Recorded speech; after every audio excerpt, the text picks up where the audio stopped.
My name's Dave Dubeau, founder of MoneyPartnerFormula.com, and this show is built for everyday real estate investors who are actively doing deals and looking to scale using other people's money. So if you're an active real estate investor and you want to get featured on this show to talk about your own real estate and capital raising experiences, then just go to daveinterviewsyou.com. Now let's get rolling with this episode, and remember to subscribe for daily interview content. Hey folks, welcome back. Today our special guest is zooming in from the beautiful state of Kentucky. Jim Carmichael does a lot in real estate. A lot. Like his whole life, professional life revolves around this, between brokerage, helping people buy and sell both residential and I believe commercial properties. Yeah. He's got a home services business that helps people fix stuff up. He's got property management with hundreds of doors under management. He's got his own portfolio, does flips, does long-term investments in commercial and commercial residential properties. He's a busy guy. So Jim, welcome to the show. Great to have you.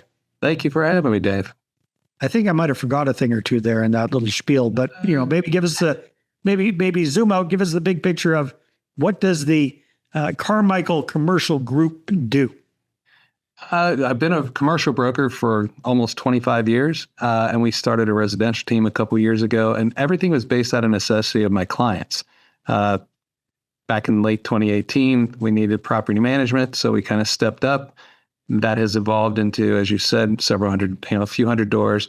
And then services came out of that, construction came out of that. We got a flooring company out of that. And then we, built a residential team. Commercial team is still going. So it was one of the old, I saw in a movie, see a need, fill a need. See a need, fill a need. That might be a good title for today's show. That's for sure. So people talk about the 80-20. What would you say is the lion's share of your time taken up with it? Because you got a lot of different stuff that you're managing.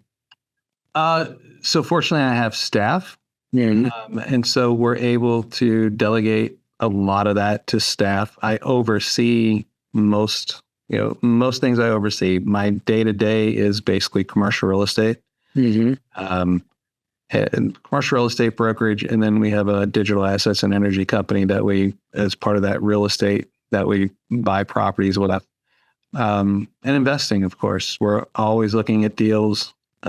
I probably get 2 or 3 deals a day to look at to see if they're worth buying or not. So speaking of deals, when you're talking about your own personal investing, what does that look like these days as of October 2025? Today, we always keep house flips kind of in our back pocket because we have the infrastructure, have the funds available for it. I have a nice flip partner agreement I do with my clients. So they're always interested in funding those deals and making some cash. And so when a deal comes along that's worth it, we buy it, we flip it, turn out of it. It becomes pretty nice for our investors. We try to make sure they're getting a 17+% return in 10 months.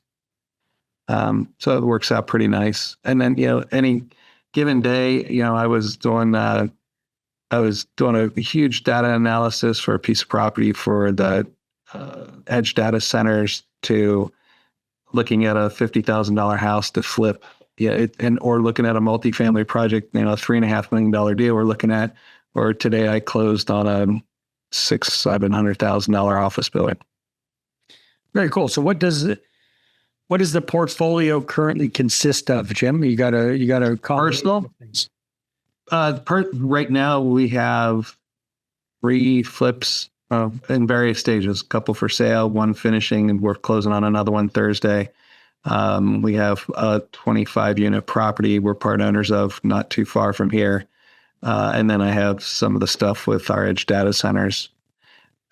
These next couple of years, we're really investing-wise, we're looking at holes in the market. So big holes that we see, and everybody hears about data centers, but that's going to be a very big place to invest. If you can get in that space, the need is tremendous, and they're building a ton. And then the is a lot of that driven by AI, or who's kind of using these data centers? That it's AI. It's really the web as a whole. It's the 5G trying to get into the 5.5 and 6G network on cell towers. The need for data centers is extraordinary, and the need for power for them is even more important. Yeah, and I can talk for an hour just on that subject. And then the other big hole that we see is residential assisted living. I think we're looking at that market for investment because there's such a lack of units available, and the need is 3 to 4 times what we have available, and even what's planned to be built. Hey there, if you're a capital raiser, a syndicator, or a fund manager, and you're looking for a steady flow of incoming accredited investor leads, then go ahead, grab a free copy of my new book, How to Get 20 Accredited Investor Meetings Every Month Without Cold Calling, Networking, or Chasing People. You can get that at 20accreditedinvestorsbook.com. Again, that's the number 20accreditedinvestorsbook.com. Lots that we could go down here. One thing that piqued my curiosity there, Jim, was you're talking about how you structure your deals with flip partners. Mm-hmm. And it sounds like a lot of your investors are past and previous real estate clients. Would that be fair to say? So commercial side, residential side, you meet these people, you help them buy and sell, and then they become investors in your deals. Is that how that works? Yeah. So what tends to happen, in the way we've kind of built it, and this was all kind of part of this stemmed out of property management. As people wanted to increase their portfolios, we found ourselves having to get into the construction business. So when flip deals presented themselves, I could cherry pick deals, but then my clients would never trust me. So I shoot out one blast email to all my clients. It's kind of like, here's the deal. First one steps up that wants it, you get it, and we'll do it together. And that's worked out. That's worked out pretty well the last few years. So you blast the deal to them. You say, here's what we've got. We'll do it together. I'll do all of the work. Me and the team will do all the reno stuff. You put up the cash. And then how do you do the splitsies? So in great detail, they do the purchase and the renovation cost. I cover carrying costs, utilities, landscaping, any incidental under $1,000, insurance. And then we sell it how one of my team members sells the house. Mm-hmm. And then the net proceeds, after I'm paid expenses, they're paid everything back. I give them 60% and I get 40%. Smart. That's really smart, Jim. Now, people might be going, well, why wouldn't it? But here's the other thing that you got to remember. You got lots of stuff going on there, right? So you've got the listing for selling the property. So there's some portion of the commission that it's part of your revenue as well. It's your crews doing all of the construction and renovation and all that kind of stuff at fair market rate, which includes a profit margin in there, which also goes to the bottom line. So you've got it. You're being generous with your investor partners, but at the same time, you're making a very good return on your time by doing all of this as well. So that's really smart. Yeah, that's how we do it. If you have the resources, you can do it. Well, I mean, bottom line, if you weren't doing that, you'd have to hire somebody else to be doing all that stuff anyhow. You might as keep it in-house. Yeah. And when we have everything, like I said, it was kind of, the opportunity was there. Mm-hmm. We had all the infrastructure. It was silly not to do it. Plus, the other beautiful thing is your partners pretty much know, hey, yeah, you might be making some money out of the other stuff, but the most of your profit is made on getting a good deal and selling it at the good price and making the chunk at the end, right? Oh yeah. Our profit margin on the crew is next to nothing. Yeah. We make very little on that. And it really comes from the flooring company. And then the rest of it, it's really what I bring to the table is being able to source the deals, which in today's market, most people would tell you is pretty tough. Yeah. Sourcing the deals and having a track record of success of doing it. And we've done this 20 or 30 times in the last 4 or 5 years.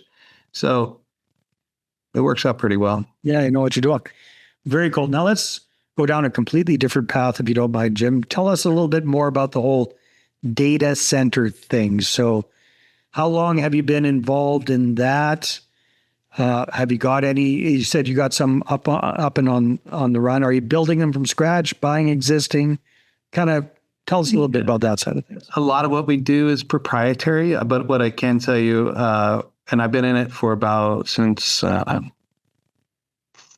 summer, fall of last year of 24. So relatively new. Yeah. Yeah. The whole thing was presented to me and some other folks.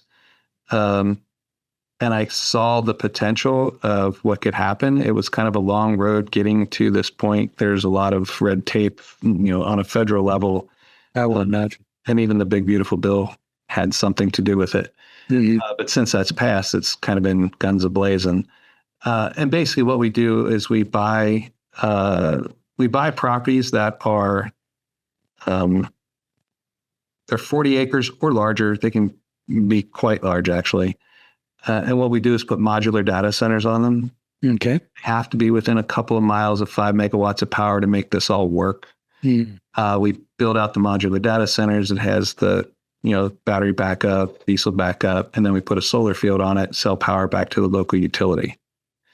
So we have multiple sources of revenue. So you're not using your own power to power these things. You're selling that back. We use the power too. We use the power, but we have enough power to power ourselves plus feed some back. And why do you need to be close to 5 megawatts of?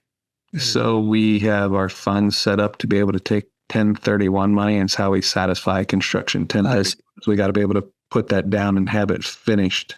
Have that first modular center has to be down and finished to call it complete. Got it. So modular data centers, sounds like it's pretty fast to put these together then. It is. Once you got all the approvals and all that kind of stuff, it doesn't take long to set one of these suckers up. Like what, without giving away the beans kind of thing, but if you can, like how long from shovel first in the ground till this thing's up and running typically? It's less than a year, let me say that. Wow. That's impressive. And like you say, just massive, massive, massive demand for these kind of things. So now you got some practice with a couple of them. It's rinse and repeat. Yeah. Yeah. Very, very cool. There'll be more information about that forthcoming as we as we can. I get it. Well, thanks for sharing some about that. That's pretty exciting stuff. So what else have you got in the pipeline for the next 12 to 18 months? More of that. We'll continue to grow the property management company, grow the teams. We're in growth mode. We have been for the last 6-7 years. We see the market cautiously optimistic. I think we're in kind of a stagnant to down market, and I don't see the economy getting much better anytime sooner. But in any adversity, there's reward if you play right. Opportunity. Well, it sounds like you're finding lots of opportunity in the current market situation. Yeah, maybe not for the all of your businesses, but certain parts are going to be more robust than others, right? Yeah, and having been in this business for so long, I went through the last recession, and I learned the hard lesson of having multiple streams of income is really important. Yeah. So, yeah, I don't want to. I'm not going to make. I made sure I wasn't going to make the same mistake again. Smart, very, very smart, man. Jim, if people want to find out more and connect with you, where should they go? Just go to jimcarmichael.com. Pretty simple. That's pretty simple.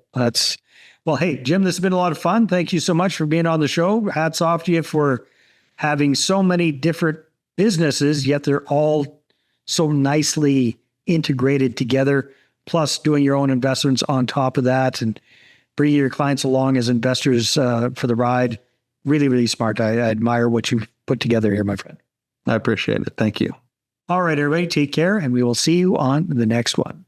Hey there, I really hope you enjoyed that episode. And as always, if you want to listen to more daily interview content, make sure you subscribe. And if you're an active real estate investor and you're doing deals and you'd like to get featured on this show, then just head over to daveinterviewsyou.com.